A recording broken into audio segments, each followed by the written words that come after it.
Yeah, so my name's Neil Barton. I'm a developer of this new Navy Earth System Projection Capability, or Navy ESPC model for short. I am in the Marine Meteorology Division at the Naval Research Lab, which is located in Monterey, California. This Navy ESPC model is, as Hendricks mentioned, coupled model. There's a lot of contributions and acknowledgments to make. We work closely with our Ocean Sciences Division in Stennis, Mississippi. We work closely with our Earth and Space Sciences Division in Washington, D.C. But then we also have a host of government contractors, universities, and so on. So even this list that I have right now is pretty short, but I just want to acknowledge some more people. So I'll be talking about a couple of things that I thought this group may be more interested in. Basically, our main configuration of the Navy ESPC model, the weekly coupled data assimilation, and then some modifications we did for seasonal and sub-seasonal forecasting. So this Navy ESPC model is built upon our standalone operational systems. So in operations, our operational partner is Fleet Numerical. So if I say FinMOC, that's our operational partner. And currently we have a global atmosphere model, which is NavGem, which is running operations. And then we have a global ocean forecasting system, which is HICOM and Sea Ice. So HICOM is an NRL developed model. NavGem is an NRL developed model. The Sea Ice model, SICE, is the Los Alamos National Laboratory Sea Ice model. So in operations, the Global Ocean Forecasting System, or GOS 3.1, is a coupled model between HICOM and Sea Ice, which is used a mediator coupler using ESMF and UOPC protocol. Navy ESPC, in a simple sort of schematic, is combining our global atmosphere model with the GOS 3.1. From slide 5 to 6, that's pretty simple schematics, but of course this was a couple of years of work to get all these talking to each other, and more details than just the forecast model, of course. So our full schematic, so what you saw NavGem, HICOM, SICE is what we are testing and sending to operations right now. What we actually have within the system, the fully coupled system, the schematic is we have a WaveWatch model. We have a version of WaveWatch 3 in there, which we can currently force, but we're not bringing variables back into the mediator. And then we have some data atmosphere, data ocean, and just a generic data model also.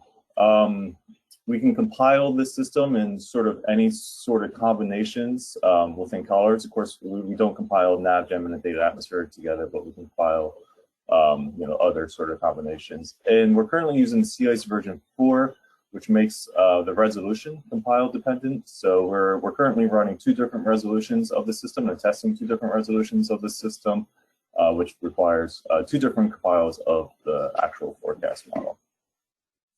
So talking about the resolutions, for version 1 of Navy ESPC, which is currently being tested in operations, one version tested, I'll get into that. We have our ensemble system, and then we have our deterministic system. So our ensemble system is really designed to run from 0 to 45 days forecast length. We did testing out to 60 days, but in operations is only 45 days. Our ensemble is 16 members, and then we run all 16 members starting once a week, Sunday at 12Z. For our ensemble system, our atmosphere resolution, NavGem, is about 37 kilometers with 60 levels. And that's on a Gaussian grid. Our ocean and sea ice model is running at 112, so it's eddy resolving. Our ensemble resolution ocean model is eddy resolving, is at 112 degrees, and it's a tripole grid. So in the tropics, about 9 kilometers. And in the Arctic, it's much higher resolution, about 4 kilometers, 4.5 kilometers, I think. Our deterministic system is our high resolution system, and that is really designed for forecasting out to 0 to 16 days. And you can see we have even higher resolution. So our atmosphere is about 19 kilometers, and this is now on a reduced Gaussian grid. And our ocean model and sea ice model are on the same grid at the 125th degrees. So that's about 4.5 kilometers in the tropics and higher resolution. So one thing for the U.S. Naval Research Lab, we are very interested in ocean and sea ice and really need to resolve the eddies for our products and for our customers. So that's why we're running at these very high resolutions for the ocean and sea ice components. One thing to mention here is that our ensemble configuration is currently operational at our operational center, fleet numerical. Our deterministic configuration is currently going through the testing phase at fleet numerical, our operational center.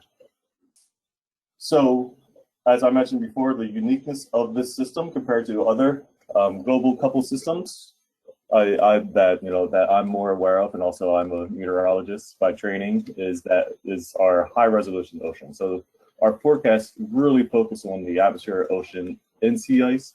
It's not sort of a atmospheric centric system. If anything, is more of an ocean centric system.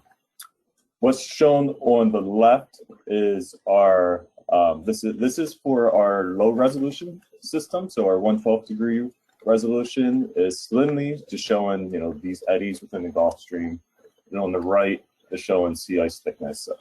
These are originally GIFs, which you can really see these meandering eddies, which is it's a beautiful picture. This is kind of driving home the point even more, is that this is sea surface temperatures, SSTs, looking at an area in the Gulf Stream and really zooming in for our low resolution HICOM grid and then our low resolution NavGem grid, and you can just see the differences between the SST within these grids.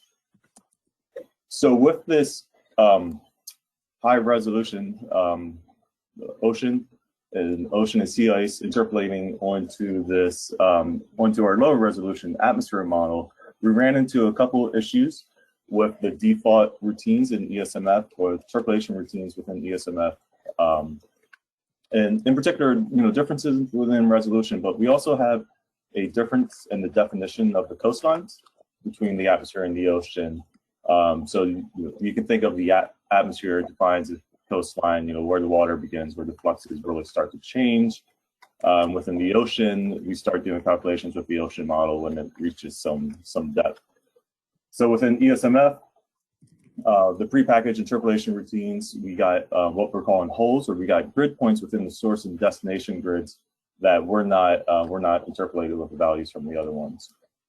So what we designed, we took this from our regional coupled system, is what's called the creep fill solution, which is also talked about a little bit on Monday.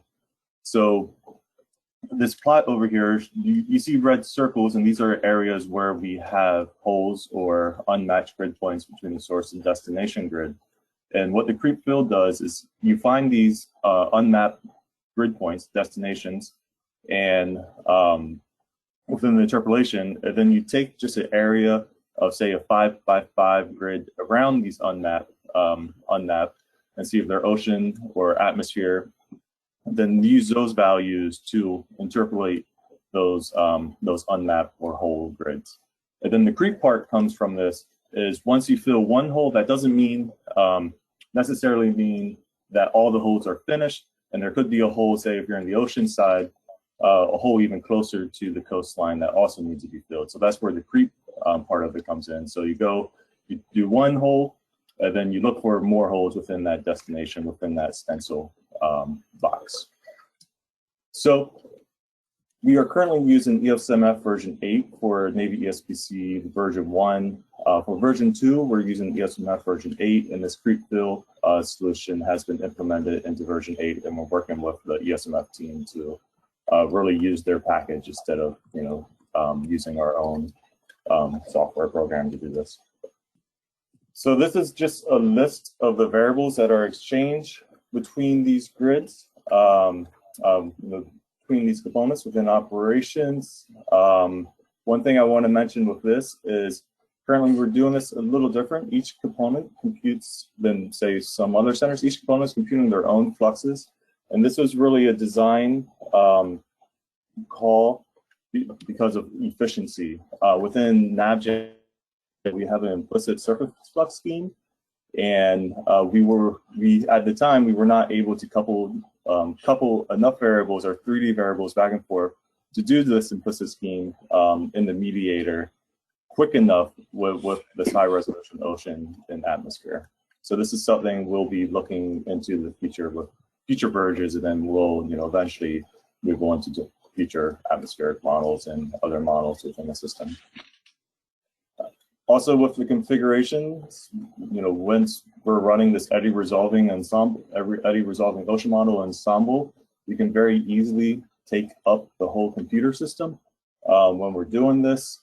And to do this, when we handed the model to our operational partner, Sweden America, we really had to scale back the cores that we were running the system. So one, we don't overload the machine, but also, they have other things they have to run for operations.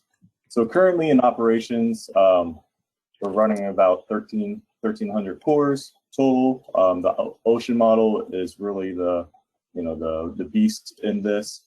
Eventually, ideally, all of these would be about 33%, but we're more focused on time to completion for this analysis. All right, I want to mention a couple things about how we're doing this weekly coupled data assimilation. In particular, it's because we're taking these systems from some mature systems, mature ocean system, or mature atmosphere system, and they had different methods for data assimilation. So for the atmosphere NavGem data assimilation SnapDAS-AR, they're using a 4D-bar hybrid system with a 6-hour assimilation window, and they're doing direct insertion. For our golf system, the data assimilation is called Encoda. They do the 3D-bar FGAT system, and they have a 24-hour assimilation window, and they are previously doing a 6-hour incremental analysis update. So that's what's with the standalone systems. For our weekly coupled system with Navy ESPC being the first guess, what we decided to do is we kept the method. So we kept the 40-bar, 3D-bar for the systems, and the update window is the same for each system. But we're using a 3-hour insertion for the incremental analysis update for each system now. So for the Encoda system, that wasn't too much of a change. It was a nameless change for 6 hours to 3 hours. But for the NavGem system, this was a big change of programming change of how to get the 3-hour IAU. So this is just a simple schematic of the DA system. You can see 0Z, 6Z, 12Z, 18Z, 0Z, and so on. Say we start a forecast at 0Z, our IAU is 3 hours beforehand. We do a forecast for 9 hours so we can get the next atmospheric data assimilation window, perform the solver for the atmosphere, and then at the 6Z, our 6Z forecast really starts at 3Z, put in the IAU for the first 3 hours, and then for our 6Z forecast, it's a wholly out to the next 0Z, so it's 18 hours, and that's so we can get the ocean DA window, a first guess for the ocean DA for that full 24 hours. So we combine two of the forecasts, the 0Z forecast and 6Z forecast for Encoda. Then at 12Z, we're dropping in the increments for both the ocean and the atmosphere for the first 3 hours, and then we run our forecast. So at 12Z, you may have noticed our ensemble forecast starts at 12Z, and that's because we have both of the DA, being dropped in for the 12Z time period. Yeah, we're managing our DA system with a task management program called Silk. So Silk's really designed to manage different dependencies, really designed for cycling. It's been great. We do a lot of work with this. And this is sort of the task management of the DA. So this is looking at each individual task in the data assimilation. And you can see the 0Z, 6Z, 12Z, 18Z, and so on. The blue tasks are the ocean tasks here. And you can just see, at 12Z, we have a lot more tasks moving, going on to get this couple of forecasts. So model modifications, I want to make really one main point for this. What needed to be done is we start running our NavGem system within the couple system out to S2S forecasting, so past 10 days, 10 to 45 days, and we already noticed we needed, we were producing way too many storms in the tropics and really needed to modify our convection parameterization. So we went from the SAS scheme in NavGem 1.4 to a modified Kane-Fritz scheme. Also, we changed the boundary layer scheme within NavGem to be more consistent. So we put in the boundary layer scheme that HiCom uses within NavGen. And this is showing, this is showing just one period, so the diagonal period, starting in 2011. This is one long forecast from the bottom to the top, the y-axis.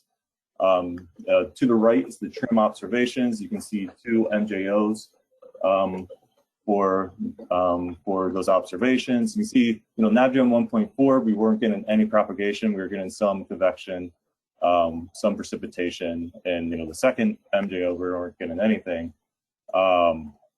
And then once we put this in the coupled system, we were better resolved the first MJO and the second MJO. This slide is just saying, that was one case study, and once we perform the ensemble and the full year case studies and compare it to other centers, we're definitely comparable to other centers, and we're pretty happy with our MJO results. This is my last slide. I'll keep this up here. For more details, there's a paper that's currently in press. So yeah, I'll stop. Thank you.